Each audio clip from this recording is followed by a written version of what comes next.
The night was settling softly over Portland, its autumn air carrying that unmistakable chill that hinted winter was not far behind. The streets of the Pearl District glowed under the amber wash of streetlights, alive with people spilling out of restaurants and art galleries. Yet Daniel Whitmore sought nothing but quiet. At 45, he had built a career that others envied. An investor with a sharp eye for struggling companies and a reputation for turning them into thriving enterprises. But despite the success, or perhaps because of it, loneliness had become an unwelcome but constant companion. That night, he slipped into a dimly lit bar tucked away on a side street, hoping to disappear into its low hum of jazz and clinking glasses. He ordered a whiskey neat and a small plate of appetizers, not because he was hungry, but because it gave him something to do with his hands. Sitting at the far end of the bar, he watched people drift in and out, laughing in clusters, stealing kisses in shadowy corners. He envied their ease, the way they seemed to move through the night without the weight of memory pressing on their shoulders. He had been carrying his own weight for too long. Mistakes from a past he couldn't rewrite, choices that had cost him more than he cared to admit. He wasn't looking for anything that night. Not love, not redemption, just silence. Then he noticed her. She was seated at the opposite end of the bar, her posture composed yet distant, as if she too were trying to disappear. A half-finished glass of wine rested in front of her. Her eyes didn't scan the room. Instead, they seemed fixed on a point far beyond it.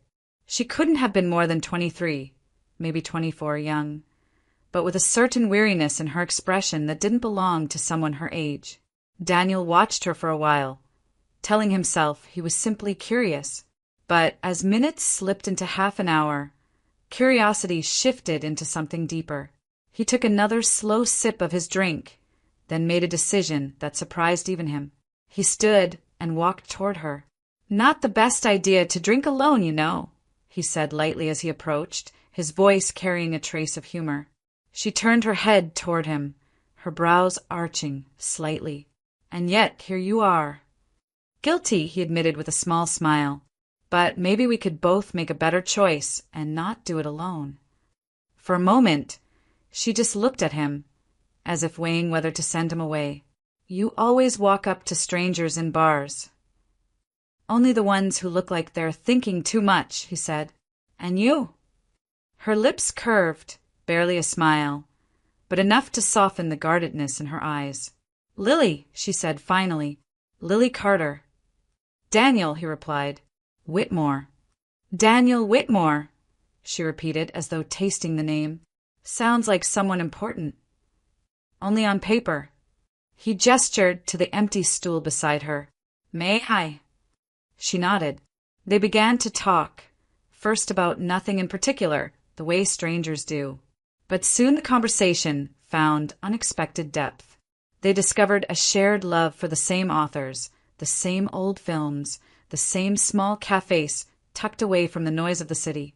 Lily spoke of her recent graduation and her first job in accounting, how she was still figuring out who she wanted to be. Daniel spoke, carefully, about how he had spent his 20s making mistakes and his 30s fixing them. The age difference hung unspoken in the air, acknowledged by both but not judged. Somewhere between the second drink and the fading of the jazz set, Lily's initial caution began to thaw. She laughed more easily, teased him about his taste in music, challenged his opinions on books. Daniel, for his part, felt something stir in him that he hadn't felt in years. A quiet pull, the rare comfort of being seen without pretense. Outside, the wind picked up, scattering leaves along the cobblestones, but inside the bar, time seemed to slow. Two people, strangers until an hour ago, sat side by side as though they had done so 100 times before. When Lily finally glanced at the clock and realized how late it had become, she looked almost startled. "I should go," she said reluctantly. "Early morning tomorrow." "Of course," Daniel replied, though part of him wished the night could stretch just a little longer. They exchanged a look, one that carried more weight than words could, and then she slipped into the night, her silhouette vanishing into the glow of the streetlights.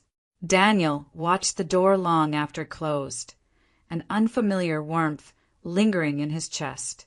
He had come here seeking silence.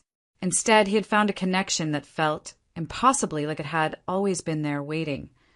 The night air was cooler than it had been when they first stepped into the bar, carrying with it the damp scent of rain that always seemed to linger in Portland come autumn.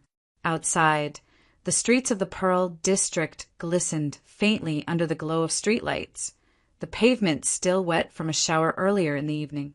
Daniel followed Lily out, unsure if he was being reckless or simply doing something he should have done years ago, allowing himself to care.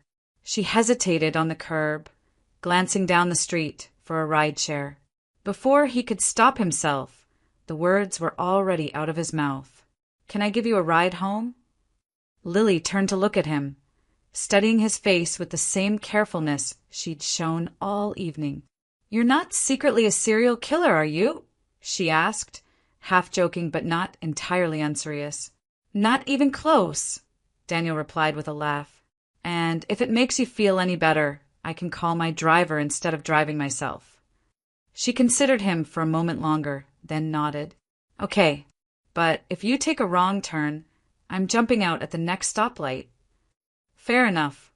A black sedan pulled up a few minutes later, and Daniel held the door open for her before sliding in beside her. The silence that followed wasn't awkward. It was comfortable, almost natural, the kind that didn't demand to be filled. They spoke softly, voices blending with the hum of the city outside the windows. Lily told him about her hometown in Eastern Oregon, about growing up in a small place where everyone knew everyone, and how strange it felt to be in a city where no one even knew her name. Daniel listened intently, drawn to the way she spoke, with sincerity and a kind of understated resilience that reminded him of his younger self before life had complicated everything.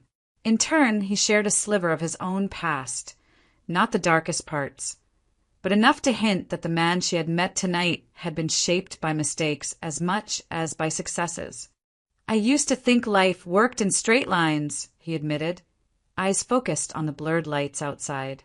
"You make a plan, you work hard, you get where you're going. Turns out it's more like a maze. Sometimes you hit dead ends. Sometimes you circle back to places you thought you'd left behind. And sometimes," Lily said softly, "you end up somewhere you didn't expect, but maybe needed to be." He glanced at her, surprised by how precisely she had put into words what he hadn't been able to. She caught his look and shrugged. "I read too many novels." They both laughed, and for a moment, Daniel forgot about the years between them. They talked about books and music, about the little rituals that made them feel human. She confessed her weakness for old diners and blueberry pancakes. He admitted his fondness for obscure jazz, records no one else seemed to like. It was nothing extraordinary, yet every word felt significant. When the car finally rolled to a stop in front of her apartment building, a modest brick complex with ivy crawling up the walls, neither seemed eager for the night to end. "Thank you," Lily said as she stepped out, her breath clouding in the cold. "For the ride and the conversation." "Thank you," Daniel replied, though the words felt inadequate for the warmth that had taken root inside him. "Good night, Lily." "Good night, Daniel." She gave him one last small smile before disappearing through the front door, and just like that she was gone. It was only halfway down Burnside Street that the realization hit him. He hadn't asked for her number. A curse slipped under his breath, followed by a rueful chuckle. "Of course," he murmured to himself, leaning back in the seat. It was so unlike him, Mr. Calculated, Mr. Always in control, to let something so obvious slip by. Yet maybe that was the point. Nothing about tonight had followed his rules. By the time the sedan turned toward the quiet hills of his neighborhood, the city's neon glow fading behind them, Daniel's thoughts had drifted elsewhere. Cassandra Blake. The name alone was enough to make his jaw tighten. She had been calling him nonstop lately, demanding clarity about where things were going. She wanted more time, more commitment, more of him. And once, he might have been willing to give her that. But now, as he sat staring out at the rain-slicked streets. Her voice felt like background noise. Something had shifted.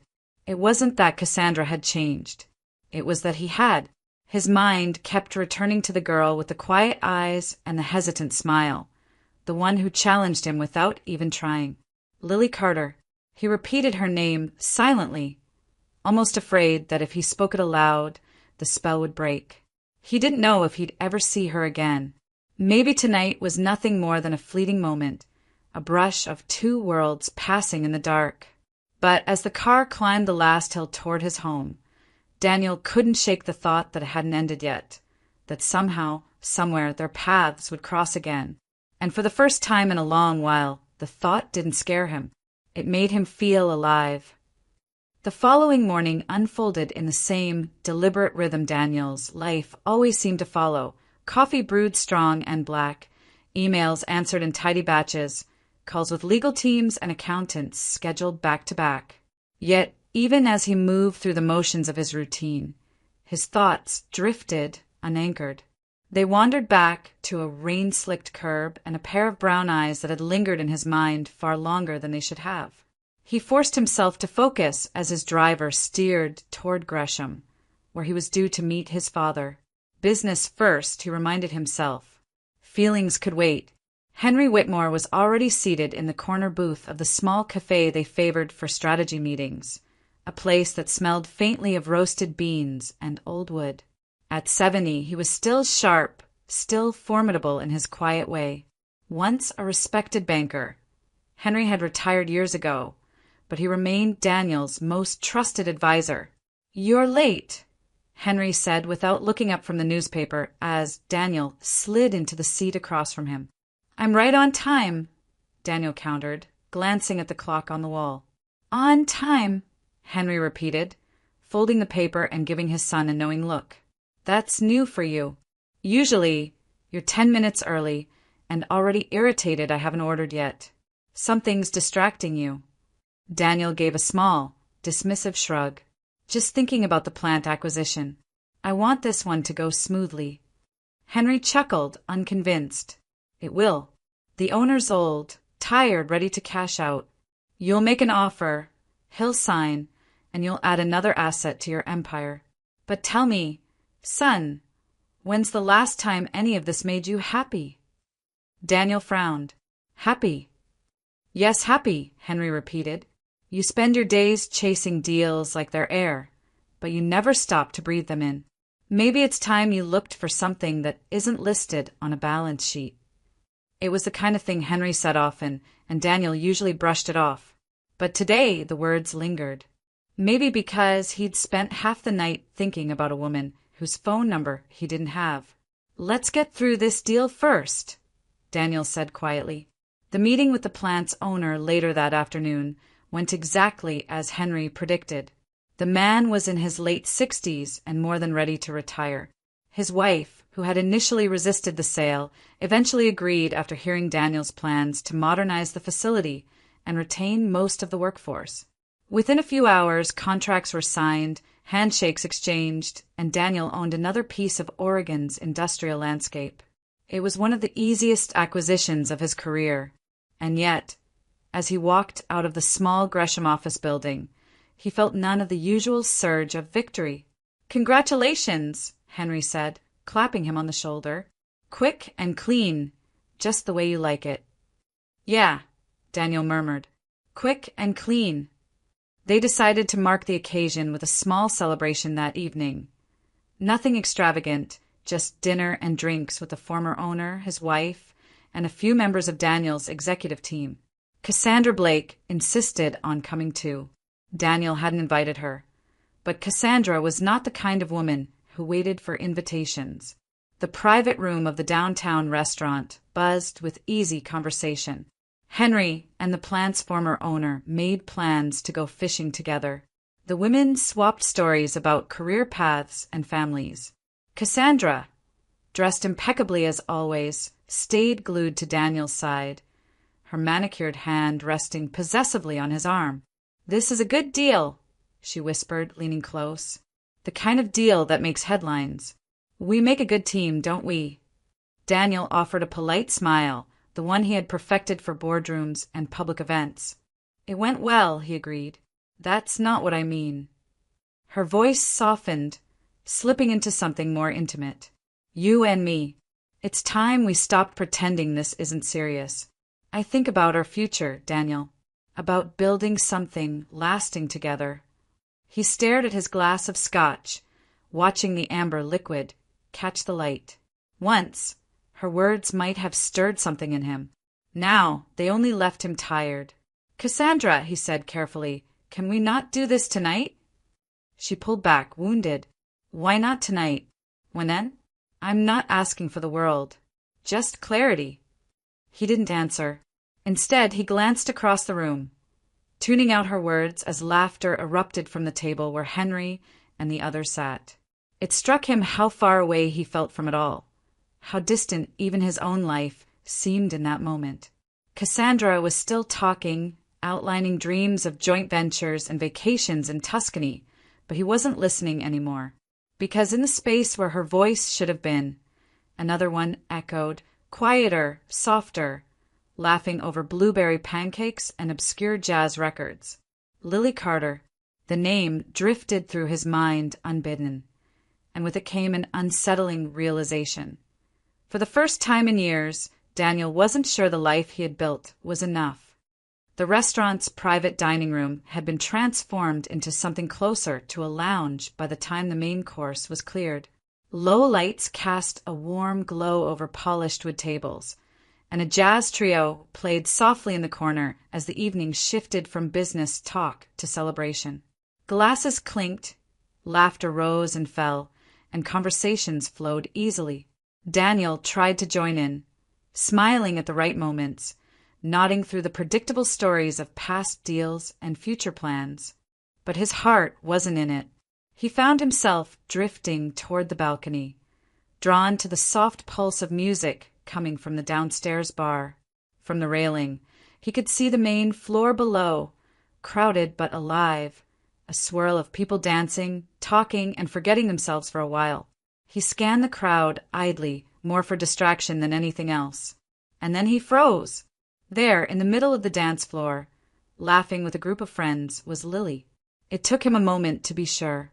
The lighting shifted, and her face turned toward the ceiling, catching the glow just long enough for him to see the smile he hadn't been able to get out of his mind for days. The air left his lungs in a quiet exhale. What is it? Henry asked, appearing beside him with a glass in hand. Nothing, Daniel said quickly, then shook his head. No, not nothing. Henry followed his gaze and let out a low, knowing hum. Ah, that kind of nothing. Daniel shot him a look, but his father only grinned. Go on, Henry said, gesturing toward the stairs. What are you waiting for? Daniel hesitated for a moment, long enough for the weight of their age difference and the noise of his doubts to creep back in. But then Lily laughed again, a bright, unguarded sound that cut through everything else. And just like that, he was moving. He left the balcony and threaded his way through the crowd below, his pulse quickening with each step. She didn't notice him at first, too caught up in conversation. But when he tapped her gently on the shoulder, she turned and her eyes widened. Daniel, she breathed, startled but smiling. What are you doing here? Celebrating, he said. And apparently so are you. It's my friend's birthday, she explained, gesturing toward the group around her. Then let me borrow you for a moment, Daniel said, offering his hand. Come upstairs. I'd like you to meet some people. She hesitated only briefly before placing her hand in his. He led her back up to the private floor, where the mood shifted as soon as they stepped in. Heads turned, conversations paused. Daniel ignored them all. Everyone, he said, drawing the room's attention, this is Lily Carter. She blushed under the sudden focus, but Henry rose first, smiling warmly as he shook her hand. Soon the others followed, offering greetings and casual questions. Within minutes, the atmosphere softened. The celebration expanded, tables pushed closer together, laughter growing louder. It was as if Lily had brought with her a spark the room hadn't known it was missing. Daniel hovered near her side, more relaxed than he had been in months. They danced together when the music shifted, slow and unhurried, the world around them fading to a blur. He felt the weight of years and mistakes and guardedness begin to lift, replaced by something simple and startling, joy. "You look happy," Henry said later, slipping beside him when Lily stepped away to talk to a few of the women. "Do I?" Daniel asked. "You do, and you should stop looking for reasons to ruin it." Henry's voice softened. "You're a man. She's a woman. Age is just a number. Don't overthink it. You might not get another chance like this." Before Daniel could reply, Cassandra appeared, her expression tight. "This is ridiculous," she hissed. "You're humiliating me. Who is she?" Henry intercepted before Daniel could speak. "She's the woman my son wants to spend time with," he said calmly. "And you, Cassandra, are someone who needs a ride home." Cassandra's mouth fell open. "Excuse me." Henry raised a hand and gestured toward the door. "You've made your feelings clear. Now I'm making mine. Good night." For a moment it looked as though she might argue, but Henry's steady gaze left her no room. She turned sharply and stalked toward the exit, her heels striking the floor like gunshots. When Daniel turned back to the dance floor, Lily was there again, waiting. They danced until the night blurred into something dreamlike, until words felt unnecessary and the silence between them said more than conversation ever could. Later, when they slipped out together into the cool Portland night, neither spoke of what would happen next. They didn't need to. The connection was too strong, the pull too undeniable. And when they finally reached his home in the hills, the night unfolded in a rush of tenderness and passion.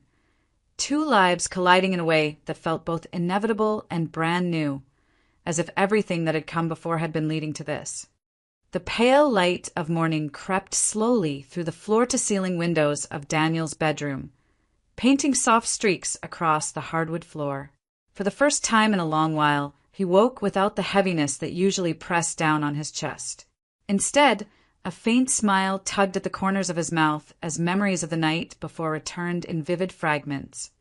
The warmth of Lily's hands in his, the way she had laughed into his shoulder, the quiet certainty that something extraordinary had begun. He turned instinctively to the other side of the bed, expecting to find her still asleep beside him. But the space was empty. The sheets were cool, already losing the trace of her warmth. Daniel sat up slowly, confusion tightening in his chest. He called her name once, softly, then again a little louder. Silence answered. Rising, he crossed the room and checked the living area. No note, no message scribbled hastily on the counter. Just the faint scent of her perfume lingering in the air, bittersweet in its absence. He ran a hand through his hair and let out a low breath that was half a laugh and half a sigh. "Of course," he murmured to himself. "Of course she's gone." It wasn't anger that he felt, just a hollow ache, an unexpected pang of disappointment. He hadn't realized until this moment how much he'd hoped to wake up and see her there, sleepy-eyed and smiling. Still, part of him understood. Maybe it was too much, too fast. Maybe she had panicked. Or maybe this was always meant to be a fleeting moment, something beautiful and temporary. By the time he arrived at his downtown office later that morning, he had convinced himself not to read too deeply into it. Life would go on. Deals needed closing, calls needed returning. But no matter how many contracts he signed or meetings he took, her face kept slipping into the edges of his thoughts. He was reviewing the terms of a new acquisition when the office door slammed open without warning. Cassandra stormed in like a storm front, cheeks flushed and eyes blazing. Behind her, his assistant hovered nervously. "I told her you were in a meeting, Mr. Whitmore," she said quickly. "It's fine, Nadine," Daniel replied, though his tone suggested otherwise. "Give us a moment." When the door closed, Cassandra folded her arms and glared at him. "Where were you last night?" she demanded. "I called you 6 times. You ignored every one of them. I was busy, Daniel said evenly. Busy, she repeated, her voice sharp. Busy with her, I suppose. Do you think I don't know? Everyone saw you dancing with that girl at the celebration. And then you disappear together? How dare you humiliate me like that? Daniel felt something in him settle, an exhaustion that wasn't new but had grown heavier over time. He leaned back in his chair and met her gaze squarely. Cassandra, he said, we need to talk. Oh, we're talking, she snapped. No, he said, his voice calm but firm. I mean a real conversation. About what this is and what it isn't. Her eyes narrowed. What are you saying? I'm saying, he began slowly, that whatever you think exists between us, it doesn't. We were never in love. Not once. And deep down, you know that as well as I do. Cassandra stared at him, stunned into silence. I never promised you a future, Daniel continued. We spent time together. We enjoyed each other's company for a while. But I am not your husband, your fiancé, or your savior. And I will not be guilt-tripped into becoming any of those things. Her face flushed a deeper red. So that's it? You're just throwing me away. I'm ending something that should have ended long ago, he said. You deserve someone who wants what you want. That isn't me. It never was. For a heartbeat, the room was completely still. Then Cassandra laughed, a sharp, bitter sound. You'll regret this, she spat, but the threat rang hollow. Maybe, Daniel said, but I doubt it. With a final glare, she turned on her heel and stormed out, the click of her heels echoing down the hall until it faded into silence. When the door finally shut, Daniel let out a long breath and leaned back in his chair. It was done. The chapter with Cassandra, something that had long since become more habit than happiness, was closed. And though the confrontation had been unpleasant, a strange lightness began to settle over him, as if he had finally cleared space for something new. Yet that space was far from empty. It was filled with flashes of Lily, the way her eyes softened when she smiled, the way her laughter had felt like sunlight breaking through overcast skies. He told himself he might never see her again, that maybe she was already gone from his life for good. But another part of him, the part that had grown quieter and wiser with age, whispered that this wasn't the end. Somehow, he knew their paths weren't finished crossing. And for the first time in years, Daniel Whitmore found himself hoping for the unexpected. The rain had returned by the time Lily met her best friend, Olivia, at their favorite cafe, a cozy spot tucked into a quiet corner of downtown Portland. The windows fogged slightly from the warmth inside, and the smell of cinnamon and coffee wrapped around them as they slid into their usual booth. Olivia took one look at Lily's face and sighed. You didn't sleep, she said, not as a question, but as a fact. Lily stirred her latte absently. Not much. Because of him? Olivia pressed, leaning forward with that knowing gleam in her eyes. Lily hesitated, then nodded. It's complicated. Complicated is usually code for, I really like him, but I'm terrified, Olivia said with a smirk. Am I close? Lily let out a shaky laugh, then buried her face in her hands. Too close. She took a deep breath before continuing, her voice quieter now. I don't know what's wrong with me. I barely know Daniel, and yet being with him felt so intense, like everything around us just disappeared. I couldn't think straight. It scared me, Liv. It really scared me. Olivia softened. Scared you how? Like I was falling, Lily admitted. Like if I didn't stop it now, I'd lose control completely. And you know what happens when I lose control. They didn't need to say his name. Vlad, the man Lily had loved, trusted, and watched betray her so completely that it had shattered something deep inside. It had taken her 2 years to rebuild even a fraction of that trust in people again. And now here she was, one night with a man she barely knew, already on the edge of tumbling into something that felt dangerously like love. I can't go through that again, she whispered. I can't give someone that kind of power over me. Not again. Olivia reached across the table and squeezed her hand. You're not the same person you were back then, Lily. And he's not Vlad. Doesn't matter, Lily said, shaking her head. The result would be the same.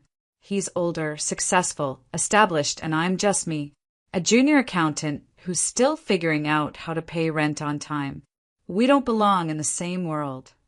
Maybe that's exactly why it could work, Olivia countered gently. But Lily was already shaking her head. No, I made up my mind. It's better to end it now before it becomes anything. Before it has a chance to break me. There was a heavy silence between them, filled with the soft hiss of rain against the windows.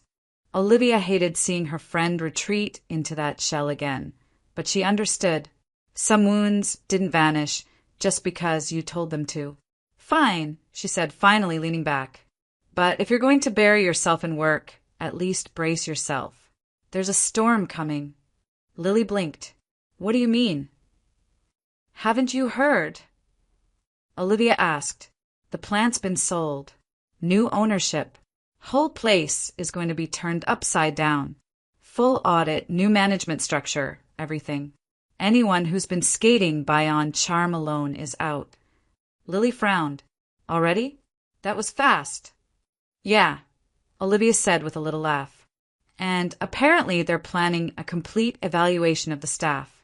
Word is, the new leadership wants to tighten operations, modernize systems, maybe even restructure entire departments, which means raises for the people who prove themselves and pink slips for the ones who don't. Lily forced a smile. Well, at least I know my job isn't safe either. Oh, don't be dramatic, Olivia said, rolling her eyes. You're one of the hardest working people there. You'll be fine. Still, Lily murmured, tracing the rim of her cup. I should focus on work. That's something I can control. Olivia studied her for a long moment before speaking again. You know, she said softly, sometimes control is just fear in disguise. Lily looked away, her chest tightening. Maybe Olivia was right. Maybe she was running, just like she always did when things got too real. But running was safe. Running meant no one could hurt her again. She stood and slipped on her coat as the rain picked up outside. I should get going, she said. We have a busy week ahead, and I don't want to be caught off guard when the changes start. Olivia rose too and pulled her into a hug. You're stronger than you think, she whispered. And maybe this isn't the end of that story. Maybe it's just a pause. Lily forced a smile she didn't feel and stepped out into the rain. She told herself she was doing the right thing, that it was better to cut the thread now before it tangled into something she couldn't escape.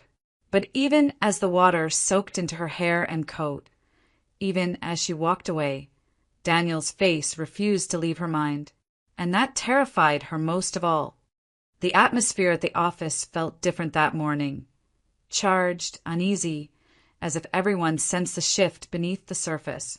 Rumors had been swirling for days about the new ownership, but today they became real. People whispered in clusters near the break room, adjusting collars and smoothing hair, while the hum of the printers and phones carried an edge of nervous energy. Lily Carter tried to focus on her spreadsheet, but her hands wouldn't stop fidgeting. They're starting the evaluations today, Olivia whispered as she passed Lily's desk with a cup of coffee.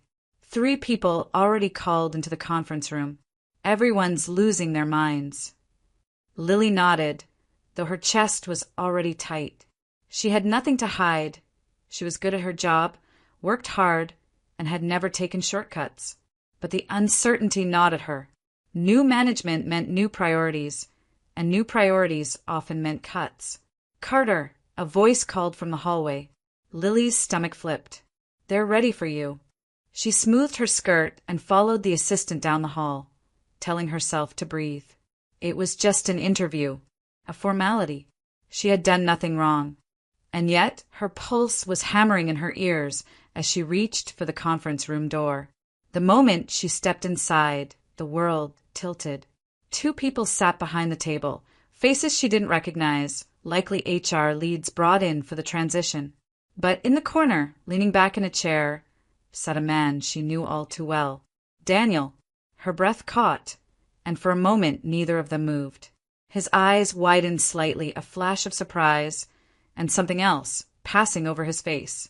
It was as if the air had been knocked from the room, leaving only the two of them suspended in a silence that hummed with everything they hadn't said. "Ms. Carter," one of the interviewers greeted, oblivious to the tension. "Please have a seat." Her legs felt wooden as she crossed the room and sat down, refusing to let her gaze drift toward the corner. But she could feel him watching her. Every second stretched unbearably. The interview started as expected, questions about her responsibilities, her approach to problem solving, her ideas for improving processes.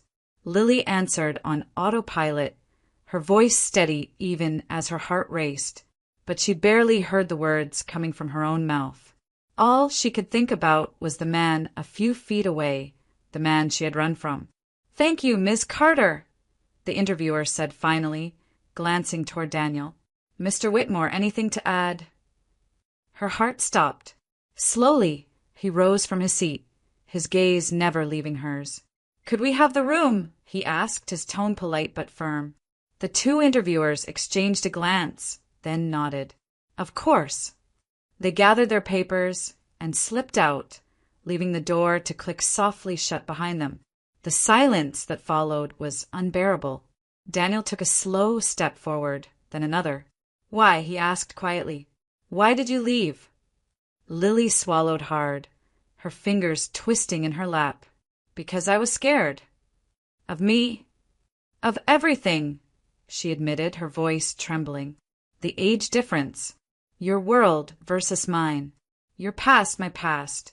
It felt impossible, like we were setting ourselves up for heartbreak. And I couldn't do that again. Not after what I've already been through." Daniel was quiet for a long moment, his expression unreadable. Then he shook his head. "You think I haven't asked myself the same questions? That I haven't worried about all of those things too?" He took another step closer, close enough now that she could see the softness in his eyes. "But here's the truth, Lily. I don't care about the past. Not yours, not mine. And I don't care about status or money or how old either of us are. None of that matters." Her breath hitched. "Then what does?" "You," he said simply. "You're what matters. Who you are now. Who you are when you're laughing about pancakes and arguing with me about music. That's the only thing I see." Her throat tightened, emotion rising too quickly for her to stop it. "But the job, this isn't right. You own the company. I work here. People will talk." Daniel smiled gently. "I'm the owner, yes. But I'm not your boss. You don't report to me. You don't answer to me. The organizational chart doesn't put me anywhere near your line of management. And even if it did, we'd find a way. There's always a way." The room felt smaller now, the space between them charged with something electric and alive. Daniel closed the final distance, stopping just inches away. "I don't want to lose this before it even begins," he whispered. Neither of them moved for a heartbeat, and then they both did at the same time. The kiss was hesitant at first, then deeper, hungrier, the kind that carried every word they'd left unspoken. It wasn't just a kiss. It was a promise, a surrender, a beginning. When they finally pulled apart, breathless and dazed, Lily let out a shaky laugh. "This is crazy." "Maybe," Daniel murmured, brushing a strand of hair from her face. "But it's ours." And for the first time since that night, neither of them felt afraid. The days that followed their unexpected reunion blurred together in a mix of tension and anticipation. On the surface, everything at the company continued as usual. Meetings, reports, and restructuring plans kept everyone busy. But beneath that, something delicate and unspoken had begun to grow. After their conversation in the conference room, Daniel and Lily met again in the lobby, standing awkwardly near the elevators, both aware of the weight of what had just shifted between them. "I meant what I said," Daniel told her quietly, "about none of the past or the titles mattering." "I know," Lily replied, her voice soft. "But if we're going to try this, we have to be careful." "Careful?" She glanced around the hallway, where co-workers passed by without a second glance. This is still my workplace. People talk. Rumors spread.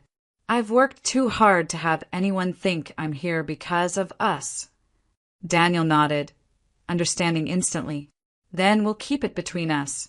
No one needs to know. Her shoulders relaxed a little at his response, and a small smile tugged at her lips. After hours? After hours, he agreed. And so that's how it began, a quiet, careful kind of love that lived in the hours after 5 p.m. When the office lights dimmed and the parking lot emptied, they met at tucked-away cafes and quiet wine bars. Sometimes they just walked, side by side through the misty Portland streets, talking about nothing and everything. Other times they shared long, breathless kisses that left them dizzy, tangled in the electricity of something neither had expected to find. But secrecy, even when necessary, carried its own kind of weight. Lily found herself glancing over her shoulder more often, catching herself smiling at emails from Daniel and then quickly deleting them. In meetings, she had to remind herself to keep her tone neutral when he was mentioned, to swallow the warmth that rose at the sound of his name. And still, for all the joy those evenings brought her, doubt crept in like an unwelcome shadow. Late at night, lying awake in her small apartment, she would wonder how long it could last. Daniel was older, established, with a life full of responsibilities and choices that had nothing to do with her. He could change his mind. He could decide the risk wasn't worth it. He could walk away, leaving her to gather the pieces alone again. Still overthinking, Olivia asked one evening as they shared takeout on Lily's couch. Always, Lily admitted, setting down her chopsticks. It's like my brain doesn't know how to stop. Olivia tilted her head. Do you trust him? Lily hesitated. I want to. That's not what I asked. After a long pause, Lily exhaled. Yes, I think I do. Then maybe the real question is, do you trust yourself? Olivia leaned back, her tone gentler now. You've been hurt, Lil. Of course you're scared. But maybe this isn't about what he might do. Maybe it's about whether you're brave enough to give this a chance. Lily stared down at her hands, her chest tight. Brave. It wasn't a word she often used to describe herself. But hadn't she already taken the first step by walking back into that conference room and telling Daniel the truth? Hadn't she already chosen to stop running at least a little? Maybe you're right, she murmured. I know I am. Olivia smiled and nudged her knee. Look, if it's meant to be, it will find a way. But you'll never know if you don't let it try. Lily thought about that long after Olivia left. She thought about the way Daniel looked at her, as if he wasn't seeing an employee or a number but a person. She thought about the way his words had wrapped around her fears and softened them, the way his touch had felt less like temptation and more like home. And in the quiet of her apartment, with the rain tapping gently against the window, Lily made a decision. She wasn't going to let fear dictate her story again. She wasn't going to walk away before she had even given herself the chance to love and be loved. The next morning, when she passed Daniel in the hallway, their eyes met for just a second. It was brief, careful, no one else would have noticed, but it carried the weight of a promise to see where this path might lead. For the first time in years, Lily felt something that had always seemed just out of reach. Hope. And she was ready, finally, to follow it. Snow had begun to fall softly over Portland, blanketing the city in quiet white. 6 months had passed since that day in the conference room. 6 months since Daniel and Lily had decided to give themselves a chance. What had started cautiously, stolen moments after work, careful glances in the hallway, had deepened into something neither of them had expected. They had become part of each other's lives in ways that felt both inevitable and extraordinary. Lily no longer worried about office gossip. People had grown used to seeing Daniel stop by her desk with a neutral comment about a project or seeing them leave the building minutes apart, only to arrive at the same cafe down the street. What mattered was that their connection was real, built on trust and patience rather than secrecy and fear. And Daniel, for his part, had found something he hadn't realized he was missing: peace. The kind that wasn't about deals or victories, but about waking up next to someone who laughed at his bad jokes and teased him about the way he organized his bookshelves. On this particular evening, the two of them sat curled up on the couch in Daniel's West Hills home, the fire crackling softly as snow fell in thick, slow flakes beyond the window. Lily's head rested against his shoulder, a novel open in her lap, but forgotten as they drifted into easy conversation. "Do you ever think about how strange this is?" she asked suddenly. "What's strange?" "That we started as two strangers in a bar, and now—" She gestured around them, smiling. "Now this is our life." Daniel chuckled. "I think about it every day." They fell into a comfortable silence again, broken only by the hiss of the fire. But something stirred inside Daniel, a thought he'd carried with him for weeks, maybe months, growing louder with each passing day. He shifted slightly, turning to face her fully. "Lily," he began, his voice softer than usual, "can I ask you something?" She looked up at him, curious. "Of course." He hesitated, searching for the right words. Could you ever see yourself marrying someone like me?" Her brow furrowed. "Someone like you?" "I mean someone who's not 25 anymore," he said with a self-deprecating smile. "Someone who's made more mistakes than he can count. Someone who's even spent time behind bars because of those mistakes. Someone who still believes he has a future, but only if you're in it." Lily blinked, processing his words. Then, to his surprise, she started laughing, a soft, musical sound that filled the room. "Daniel," she said, still smiling, "you're ridiculous." "Ridiculous? Do you think I don't already know all of that?" She set the book aside and took his hands in hers. "Yes, you're older. Yes, you've made mistakes. And yes, your past isn't perfect. But none of that changes who you are now. None of that changes the way I feel about you." He stared at her, his chest tightening. "So is that a yes?" "It's more than a yes," she said. "It's me telling you that about 7 or 8 months from now would be a perfect time to plan a wedding." For a heartbeat, Daniel just sat there, the words not fully registering. Then they did, and the breath he hadn't realized he'd been holding left him in a shaky exhale. 7 or 8 months, he repeated, his voice catching. She nodded, her eyes bright. "I think that's enough time to plan something beautiful, and enough time for us to figure out the rest." Emotion swelled in Daniel's chest, too big, too raw to contain. He pulled her into his arms and held her close, his heart pounding against hers. "You have no idea how much I love you," he whispered into her hair. "I think I do," she murmured back, her voice muffled against his chest. "Because I love you too." They stayed like that for a long time, wrapped in each other and the quiet of the falling snow. The fire burned low, the world outside hushed and still. It felt as if time itself had paused, holding space for them and the future they had just promised to build together. For Daniel, it was more than happiness. It was redemption, a life rebuilt not through deals or acquisitions, but through trust, forgiveness, and the courage to love again. And for Lily, it was healing, a chance to stop running from the past and walk boldly toward what lay ahead. Their story had begun with a chance encounter on a rainy autumn night, but it had grown into something far greater, a love that defied fear, erased doubt, and bridged every difference that once seemed insurmountable. And as the snow continued to fall gently outside, it felt like the world was blessing this new chapter, one written not by circumstance but by choice.